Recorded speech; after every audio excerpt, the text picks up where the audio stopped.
ഈ രാജ്യം നേരിടുന്ന ഏറ്റവും വലിയ പ്രശ്നം എന്താണെന്ന് ചോദിച്ചാൽ, ഇപ്പോഴത്തെ എൻ്റെ അഭിപ്രായം അത് അഴിമതിയോ തൊഴിലില്ലായ്മയോ പട്ടിണിയോ ഒന്നുമല്ല.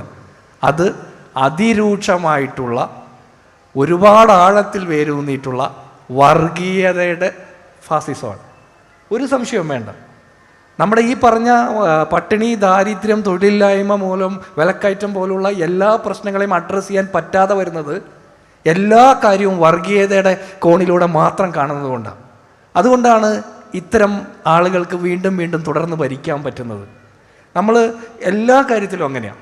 എത്ര എളുപ്പത്തിലാണ് നാർക്കോട്ടിക് ജിഹാദ് എന്ന് പറയുമ്പോൾ ഒരു മാസക്കാലത്തോളം മറ്റൊരു ചർച്ചയും എടുക്കാതെ അത് ചർച്ച ചെയ്യുന്നത്. ലവ് ജിഹാദ് പറയുമ്പോൾ ചർച്ച ചെയ്യുന്നത്, മാർക്ക് ജിഹാദ് പറയുമ്പോൾ ചർച്ച ചെയ്യുന്നത്. ഞാൻ എൻ്റെ ജീവിതത്തിൽ ആദ്യമായിട്ട് അങ്ങനത്തെ ഒരു വാക്കൊക്കെ കേൾക്കുന്നത്. പിള്ളേർ പഠിച്ച് മാർക്ക് മേടിച്ച് വേറെ യൂണിവേഴ്സിറ്റി പഠിക്കാൻ പോകുമ്പോൾ അത് മാർക്ക് ജിഹാദാണ് അത്രേ. ഞാൻ പറയുന്നത് ഈ ഒരുപാട് റിസർച്ച് ചെയ്യുക. ഇപ്പോൾ ജമാഅത്ത് ഇസ്ലാമി UDF അധികാരത്തിൽ വന്നാൽ ആഭ്യന്തര വകുപ്പ് ജമാഅത്ത് ഇസ്ലാമി ഭരിക്കുമെന്ന് പറയും. അതിൻ്റെ ഒരു ഇൻറ്റൻഷൻ എന്താ? ഞാൻ വിചാരിക്കുന്ന അറിഞ്ഞുകൊണ്ട് പറയുന്ന അതിൻ്റെ ഒരു ഇൻറ്റൻഷൻ എന്താ? ഞാൻ ഈ 9 കൊല്ലം പറയണ്ട, ഈ എല്ലാ തലത്തിലും RSS ഭരിക്കുന്നതിൽ ഒരു ആശങ്കയില്ല.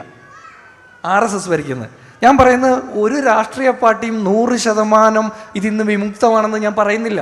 അതൊരു തെറ്റായ ക്ലെയിമായിരിക്കും. RSSൻ്റെ സ്വാധീനം എന്ന് പറഞ്ഞാൽ അതൊരു മാനസിക പ്രശ്നമാണ്.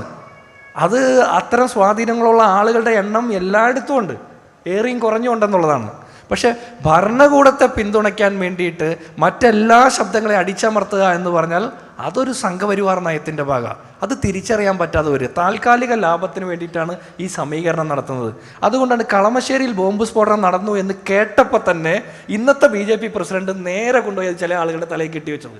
അവിടുത്തെ പോലീസുകാർ ആദ്യം പോയത് പാനായിക്കുളം കേസിലെ പ്രതികളെ അന്വേഷിച്ചാണ് പോയത്, അല്ലേ?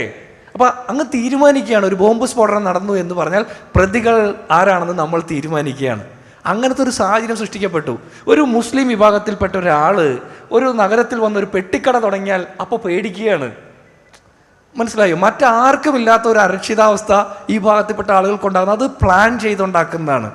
ആരെങ്കിലുമൊക്കെ അപരന്മാരുണ്ടാകണം.